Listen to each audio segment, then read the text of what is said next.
1984年、日本中を震撼させた未解決事件があるのだ。大手食品メーカーを次々と標的にし、生産入り菓子を店頭に並べ、警察もマスコミも翻弄し続けた怪人21面相の正体は今も誰一人分かっていないのだ。それがグリコ森永事件よね。あれだけの大規模な脅迫を繰り返しながら結局時効で幕を閉じるなんて信じられないわ。どうもずんだもんなのだ。どうも四国メタンよ。今回は1984年3月に始まり、1年5ヶ月にわたって日本列島を恐怖に陥れたグリコ森永事件を徹底解説していくのだ。江崎グリコの社長が突然自宅から拉致され、そこから始まった一連の犯行は食品業界全体を巻き込んでいったのよね。この事件では複数の大手食品企業が標的にされ、実際に毒物入りの菓子が店頭に置かれるという前代未聞の事態にまで発展したのだ。毒入り危険、食べたら死ぬでなんて紙を添えて毒入り菓子を店に置くなんて消費者全員を人質にしたようなものよね。犯人グループは警察の包囲網を何度もすり抜け、捜査側のミスにも助けられる形でついに一度も逮捕されることなく姿を消したのだ。関わった刑事の中には責任を感じて自ら命を絶った方もいると聞くわ。事件の傷は被害者だけじゃなく捜査側にも深く残っていたのね。後半では僕とメタンで犯人グループの正体、黒幕の存在、そして動機は一体何だったのかについて深く考えていくのだ。40年以上が経った今でも謎だらけのこの事件、一緒に整理してみましょう。楽しんでほしいのだ。1984年、日本全土を震撼させた事件が起きたのだ。大阪の菓子メーカー江崎グリコの社長が深夜に自宅から拉致され、その後怪人21面相を名乗る謎のグループが複数の大手食品メーカーを次々と脅迫したのだ。食品に毒物を混入して店頭に置くなんて一般市民を巻き込んだ無差別テロよね。しかも犯人グループは一度も逮捕されないまま姿を消したのだ。なぜこれほど組織的で大胆な犯行が可能だったのか、今日はその核心に迫っていくのだ。40年以上経った今でも正体が明かされていないなんてどんな組織だったのかしら。まずこの事件の舞台となった時代背景から説明するのだ。1984年といえば昭和59年、日本はバブル経済の直前で大手食品メーカーは空前の好景気の中にあったのだ。江崎グリコといえば子供たちに親しまれるお菓子のメーカーよね。そんな会社が標的になったなんて驚きだわ。怪人21面相は江戸川乱歩の小説に登場する怪人20面相から名前を取ったと見られているのだ。変装の名人である怪人20面相になぞらえ、自分たちを捕まえられないという挑発の意味が込められていたのだ。まるで自分たちの犯罪を一種のゲームか物語として演出しているみたいね。そうなのだ。犯人グループは脅迫状や挑戦状をマスコミに送りつけ、警察を公然と嘲笑する劇場型犯罪の手法を取ったのだ。これは日本の犯罪史上極めて異例のスタイルだったのだ。マスコミを巻き込んで世間を舞台にするなんて計算された戦略だったのね。事件の始まりは1984年3月18日日曜日の深夜に遡るのだ。兵庫県西宮市の閑静な住宅街に江崎グリコ社長江崎勝久氏の自宅があったのだ。高級住宅街の一角にある社長宅ね。深夜に何が起きたのかしら。この後事態は急転するのだ。午後9時36分、兵庫県警の通信司令部に一本の110番通報が入ったのだ。電話口の声は女性のもので、2人組の男に押し入られテープでくくられたと震えながら訴えたのだ。通報者は江崎勝久社長の夫人だったのだ。犯人たちは複数人で社長宅に押し入り、入浴中の社長を風呂場から引きずり出したのだ。社長は手足をテープで縛られ、目隠しをされた状態で車に押し込まれたのだ。夫人は別室で同じくテープで拘束され、身動きが取れない状態にされていたのだ。犯人グループが社長を連行した車は夜の国道を走り抜け、大阪府内のある倉庫へと向かったのだ。倉庫の中には事前に用意されたとみられる監禁用の設備が整えられており、その準備の周到さに捜査員たちは驚愕したのだ。社長夫人が拘束を解いて近隣に助けを求め、警察が到着した時にはすでに江崎社長の姿はなかったのだ。日曜日の深夜に家族のいる自宅から引きずり出されるなんてどれほど恐ろしかったかしら。翌日、犯人グループから連絡が入り、現金10億円と金塊 100kg を要求してきたのだ。しかし捜査員の間ではこの要求が本気のものかどうかすら疑う声があったのだ。10億円と金塊 100kg なんて運ぶだけでも不可能に近い量よね。そうなのだ。現金10億円を積み上げると高さ 9.5 メートル、重量は 130kg にもなるのだ。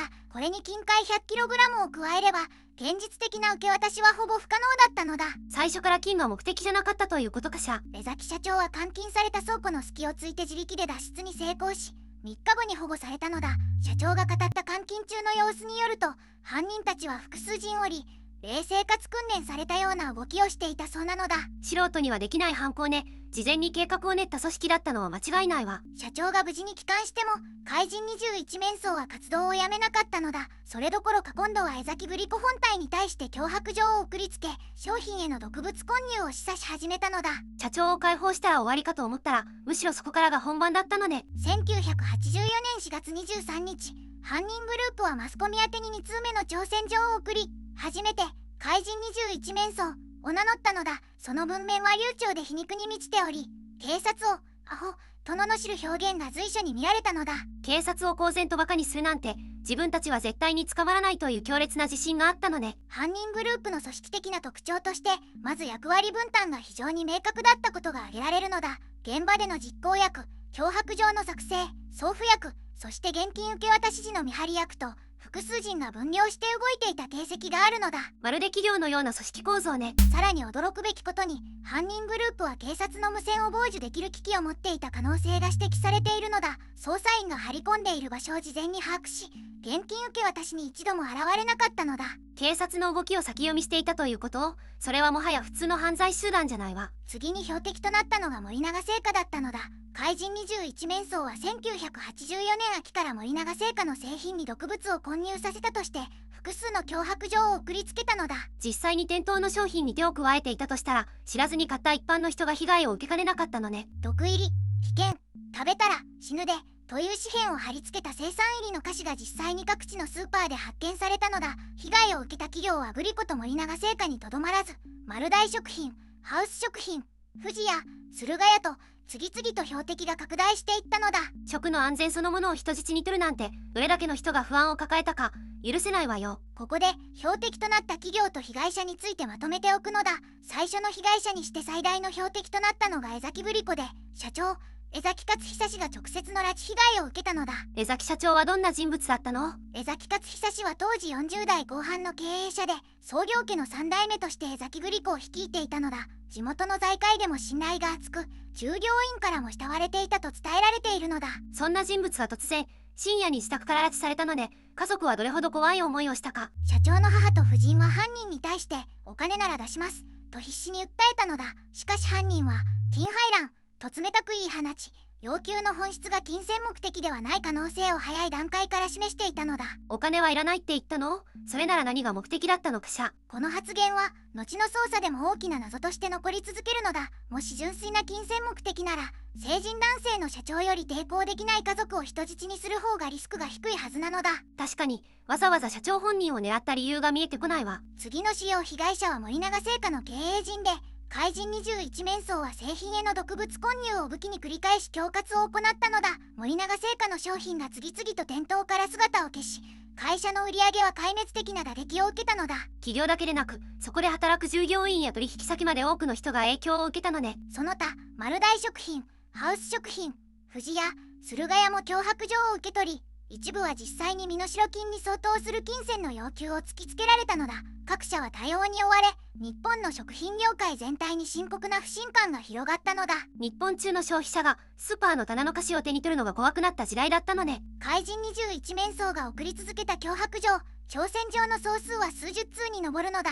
文体は一貫してユーモアを交えた挑発的なものであり、一部には関西弁の口語表現が混じっていたのだ。文章のスタイルが一貫しているということは、作成者がほぼ同一人物だった可能性があるわよね。犯人グループは脅迫状だけでなく、新聞の尋ね人欄も暗号通信に使っていたと報じられているのだ。次郎宛ての短い広告文の中に暗号が隠されており、企業側との連絡手段として利用されていたのだ。新聞の広告欄を暗号通信に使うなんて発想が常軌を逸しているわ。さらに現金受け渡しの際には子供の声を使ったテープを脅迫電話に使用したのだ。あどけない子供の声で指示を伝えることで捜査員の心理を揺さぶる狙いがあったと考えられているのだ。子供を犯罪に利用するなんて本当に許せないわ。その子供も被害者よね。現金受け渡しの追跡では捜査側に致命的なミスが生じたのだ。滋賀県の高速道路で現金受け渡しを試みた際、捜査情報を知らない滋賀県警のパトカーが偶然待機中の犯人のライトバンに横付けしてしまったのだ。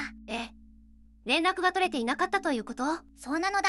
縦割りの捜査体制があだとなり、府県おまたいだ情報共有がうまくいかなかったのだ。ライト版は急発進して逃走し、追跡したパトカーも見失ってしまったのだ。まさに取り逃がしの瞬間で、あの時に捕まえていれば事件はそこで終わっていたかもしれないのに。この失態の責任を深く感じた滋賀県警の本部長が自ら命を絶つという痛ましい事態にまで発展したのだ。事件の傷は捜査側にも深く刻まれたのだ。その方の死は本当に胸が痛いわ。失敗の責任を組織ではなく個人が負わされた形よね。そして事件は1984年の夏以降、ついに森永製菓への脅迫へと矛先を向けていったのだ。怪人21面相は同年8月、森永製菓に対して青酸ソーダを混入した菓子を市場に流したと宣言したのだ。本当に市場に毒入り菓子を？そうなのだ。実際に生産入りのチョコレートや飴が各地のスーパーや小売店の棚から次々と発見されたのだ。商品には毒入り、危険、食べたら死ぬでと書かれた紙片が添えられていたのだ。消費者を巻き込んで国民全体を人質に取ったようなものじゃないの。まさにそうなのだ。怪人21面相の狙いは企業だけでなく社会全体に恐怖を植え付けることだったのだ。食品への信頼を根底から揺るがす手口は日本中を震撼させたのだ。子供が口にするお菓子に毒が入っているかもしれないなんて、親御さんたちはどれほど不安だったかしら。1984年10月には富士屋、ハウス食品、駿河屋にまで脅迫の手が伸びたのだ。食品業界全体が標的となり、各社は莫大な損失を被ったのだ。ここまで広がっていたの？グリコだけじゃなかったのね。グリコが最初の標的だったのだが、1984年11月から1985年2月にかけて生産入りの菓子が小売店で繰り返し発見されたのだ。その数は21都道府県に及んだと報じられているのだ。これだけの広範囲に毒物を置いて回れるなら、単独犯ではなく複数人の組織的な犯行と考えるのが自然よね。ここでこの事件において最も衝撃的な革新場面について話したいのだ。この後事態は急転するのだ。1984年11月、兵庫県の小売店で生産入りのカルビーポテトチップスが発見されたのだ。商品の袋は外見上全く正常に見えた。封も丁寧に閉じ直されており、店員も気づかなかったのだ。しかし袋の内側に手が加えられていた細い注射針のような器具を使い、袋に微小な穴を開けて青酸化合物を注入した痕跡が確認されたのだ。犯人はその後穴をセロテープで塞ぎ、商品をさりげなく棚に戻したと見られているのだ。店内の防犯体制が整っていない時間帯を狙った極めて計画的な行動だったのだ。店内に設置された監視カメラの映像には、フードをかぶった人物が棚の前に数十秒立ち止まる場面が記録されていたと伝えられているのだ。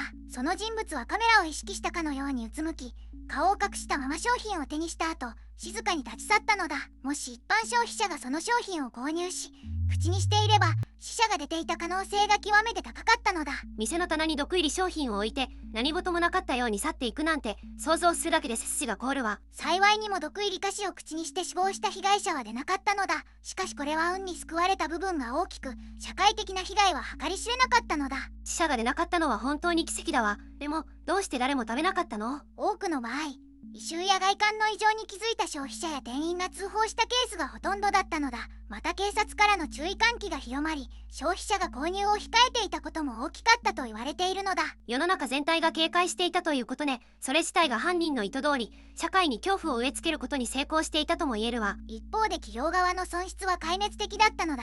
江崎ブリコは工場の操業停止と製品回収で約100億円以上の損失を出したと報じられているのだ。100億円以上の損失？それは企業として致命的な打撃ね。グリコだけでなく森永製菓も多数の製品回収を余儀なくされ、株価が大幅に下落したのだ。ハウス食品や富士屋も同様の事態に追い込まれ、食品業界全体で数百億円規模の損失が生じたと伝えられているのだ。犯人グループは一切お金を受け取っていないのに、これだけの被害が出たということよね。本当に目的は何だったのかしら。動機については後の仮説パートで深く考えたいのだが、怪人21面相が要求した身代金を実際には一度も受け取っていないというのは、この事件の大きな謎の一つなのだ。お金が目的じゃなかったとしたら一体何のために？そして1985年8月12日、怪人21面相は突然の収束宣言を出したのだ。もうあかん、くたびれた、やめやという言葉で締めくくられた挑戦状がマスコミに届いたのだ。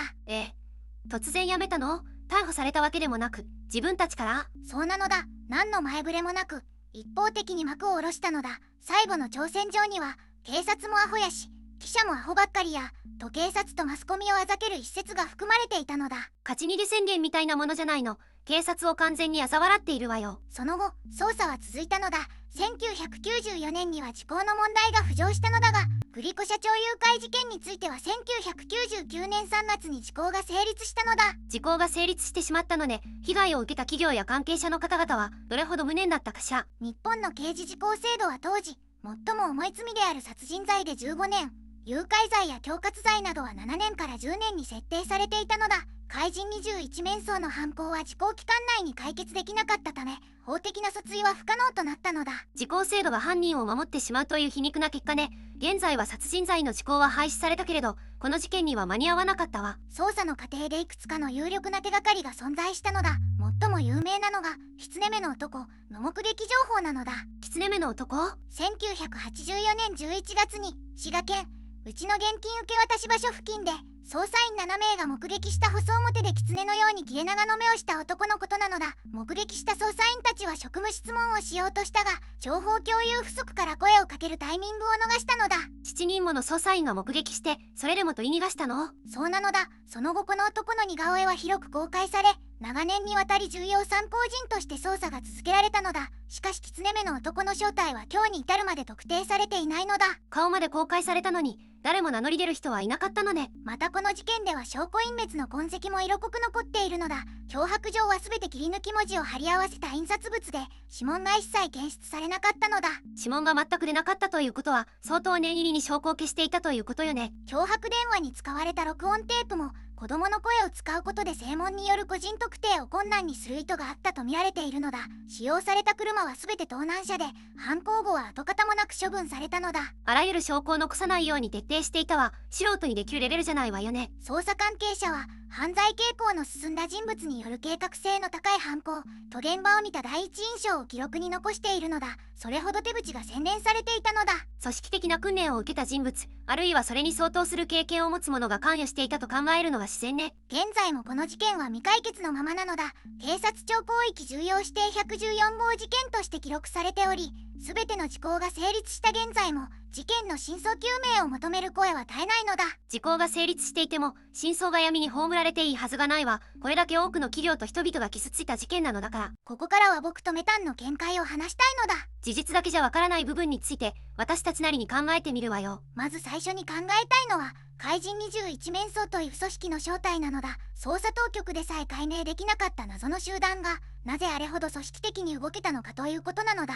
複数の企業を同時に狙い、警察の動きを先読みして逃げ続けたは普通のグループにできることじゃないわよね。僕はこう思うのだ。怪人21面相の中核には何らかの形で組織的訓練を受けた人物が少なくとも一人はいたはずなのだ。現場鑑識が犯罪傾向の進んだ人物と評した洗練された手口がその根拠なのだ。盗難車の使い回し、子供の声を録音テープで使う、新聞の尋ね人欄を暗号として使う、どれも即席では思いつかない手法よね。そういった手口は事前に入念なシミュレーションを重ねた末に生まれるものなのだ。そして重要なのはそれだけの計画を立案実行できる組織に一般の人間がどうやって取り込まれるかという問題なのだ。確かに組織の末端メンバーはどういう経緯でそこに加わったのかしら。ここからが今日の僕たちの革新的な問いなのだ。なぜ人は組織に取り込まれるのか、その心理を考えたいのだ。社会心理学的に見ると、人が組織に引き込まれるのには段階があるらしいわ。いきなり犯罪に加担させるわけじゃないのよね。そうなのだ。最初は小さな頼み事から始まるのだ。ちょっとこれを持っておいてほしい、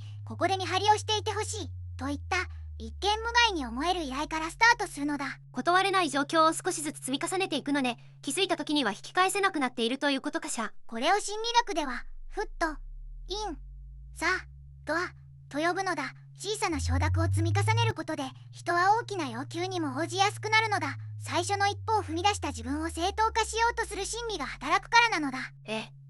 自分を正当化するためにさらに深みにはまっていくってこと？そうなのだ。ここまで来たんだから後には引けないという認知的一貫性の罠なのだ。人間は自分の過去の行動と矛盾しない選択をしようとする傾向が強いのだ。つまり最初に小さな関与をさせることが組織への取り込みの入り口になっているのね。加えて組織側は特別感を利用するのだ。君だから信頼して頼んでいる、お前にしかできないという言葉で対象者の承認欲求を巧みに満たすのだ。それは卑劣な手口ね。人の弱い部分を狙い撃ちにしているわ。孤独感や経済的不安を抱えた人ほどこうした必要とされているという感覚に弱いのだ。怪人21面相が組織を維持できたとすれば、そういった人間の心理的脆弱性を意図的についていた可能性があるのだ。でも相手が犯罪組織だと分かっていても加わってしまうものかしら。そこが不思議なのよ。実は多くの場合、最初の段階では犯罪組織だとはっきり示されないのだ。ちょっとした仕事、秘密のビジネスという形で提示されることが多いのだ。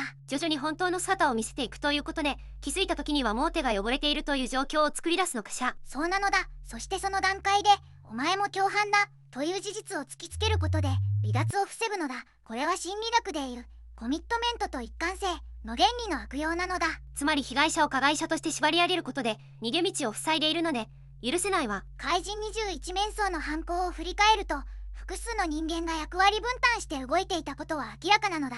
誘拐犯、脅迫状作成犯、見張り犯、現金受け取り犯とそれぞれに分業が成立していたはずなのだ。それぞれが全体像を知らないまま動かされていた可能性もあるわよね。僕もそう思うのだ。情報を分断することで仮に一人が捕まっても組織全体が露見しないように設計されていた可能性が高いのだ。これは組織犯罪の基本的な防護構造なのだ。だとすると末端メンバーは自分が関わっている全体像すら把握できていなかったかもしれないので。そして重要なのは洗脳の問題なのだ。洗脳というと特殊な術のように聞こえるが、その本質は環境のコントロールと情報の遮断なのだ。外部からの情報を切り離して組織の論理だけが正しいと思い込ませるということね。具体的にはまず睡眠や食事を不規則にして判断力を低下させる手法があるのだ。次に外の世界は敵だ、組織だけが安全だという認知を植え付けるのだ。その状態になってしまったら自分が洗脳されているとは気づけないのね。そうなのだ。洗脳の最も恐ろしい点は支配者が自分の意思で動いていると信じていることなのだ。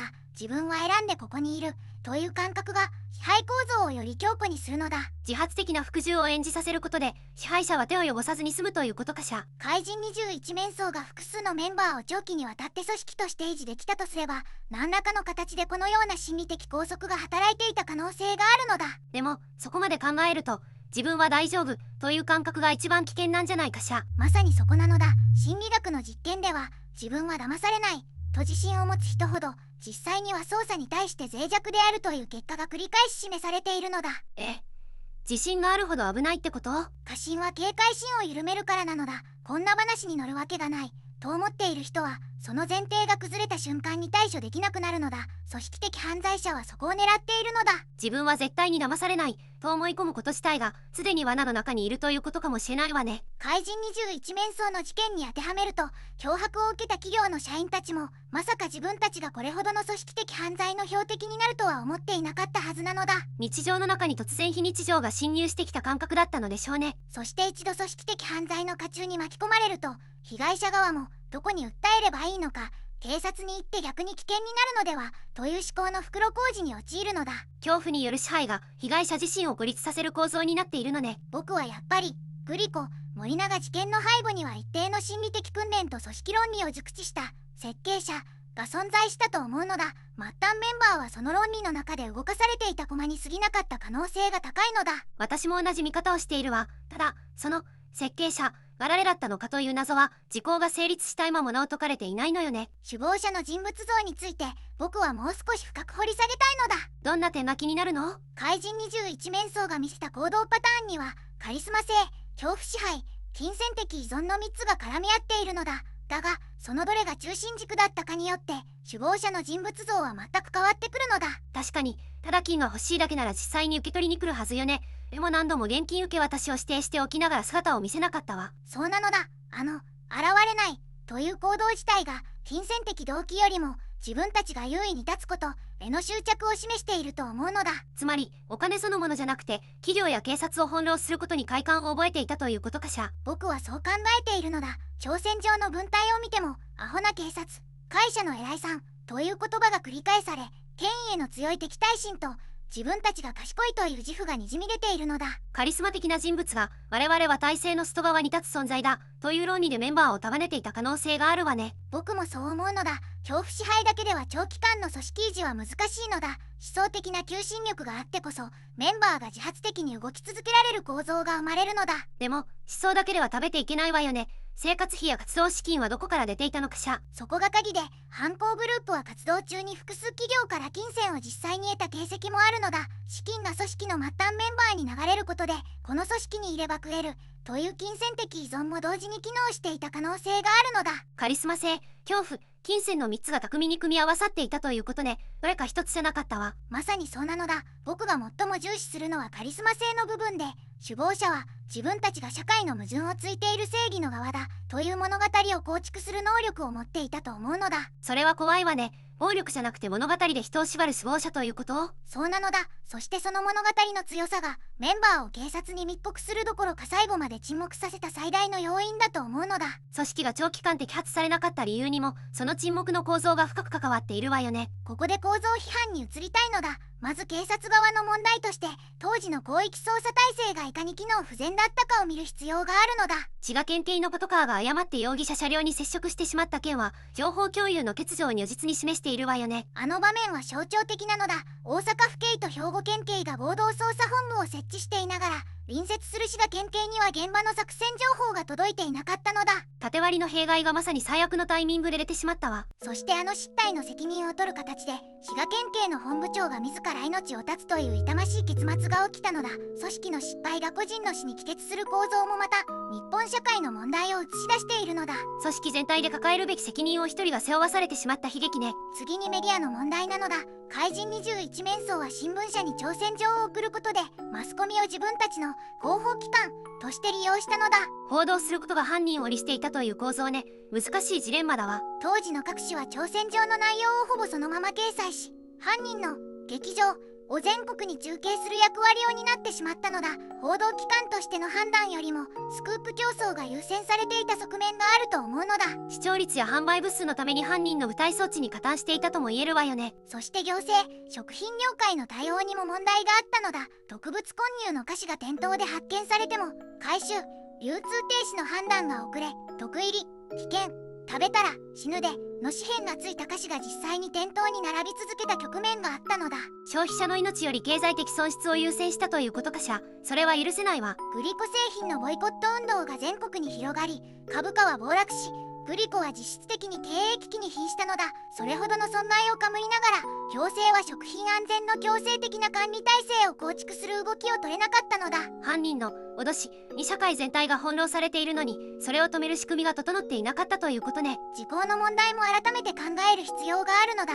当時の控訴時効は15年で、2000年代初頭には主要な罪の時効が順次成立してしまったのだ。これだけ社会を揺るがした事件なのに、時間が経てば法的に追えなくなるというのは被害者にとって本当に理不尽よね。日本では2010年に刑事訴訟法が改正され、殺人などの重大犯罪の時効が廃止されたのだ。しかしグリコ、森永事件はその改正が間に合わず、時効の壁に守られた形で犯人グループは闇に消えたのだ。法改正が数年早ければ状況が変わっていたかもしれないのに、悔しいわ。未解決のまま事故を迎えた最大の要因を僕なりに整理すると3つに集約されると思うのだ。警察の縦割り体制、メディアの無批判な加担、そして行政の危機対応の遅さなのだ。どれか一つでも機能していればもう少し早く追い詰められていたかもしれないわ。さらに付け加えるなら、犯人グループが完全に姿を消すタイミングを自分たちで選んで収束宣言を出したことが捜査の息の根を止めたのだ。1985年夏のもうやめやという宣言は、自分たちが追い詰められる前に幕を引くという高度な判断だったのだ。犯罪を自分たちでコントロールして終わらせるなんて普通の犯罪者にはできないわ。やはり知性的な設計者がいたと見るべきよね。僕はやっぱりこの事件の根底には社会制度の盲点を熟知し、それを意図的に利用した知性があったと思うのだ。単なる金銭目的の犯罪グループではなく、日本社会そのものを試した存在だったのだ。私も同じ見方をしているわ。ただ知性的だったという事実がより一層この未解決の重さを増しているような気がしてならないのよね。というわけで今回はグリコ、森永事件、怪人21面相による前代未聞の劇場型企業脅迫事件を解説したのだ。どうだったメタン？正直見れば見るほど恐ろしい事件だったわ。犯人たちが警察もマスコミも社会全体も手玉にとって、しかも誰一人捕まらずに消えていったという事実が今でも信じられないのよね。仮説の部分で話した知性的な設計者という視点も単なる推測ではなくて、事件の細部を見れば見るほど説得力が増すように感じるわ。そして忘れてはならないのは、この事件によって深刻な恐怖にさらされた江崎勝久さんをはじめ、毒物混入の脅迫によって食べ物の安全を根底から揺るがされた無数の一般市民がいたという事実なのだ。誰も傷つけていい理由なんてないのに、ゲームのように人々の生活と恐怖をもてあそんだことは絶対に許されることではないわ。ここまで見てくれてありがとうなのだ。チャンネル登録と高評価をしてくれると嬉しいわ。概要欄に再生リストも貼ってあるからぜひ見てほしいのだ。コメント欄ではこの事件についてみんなの意見を聞かせてね。また明日なのだ。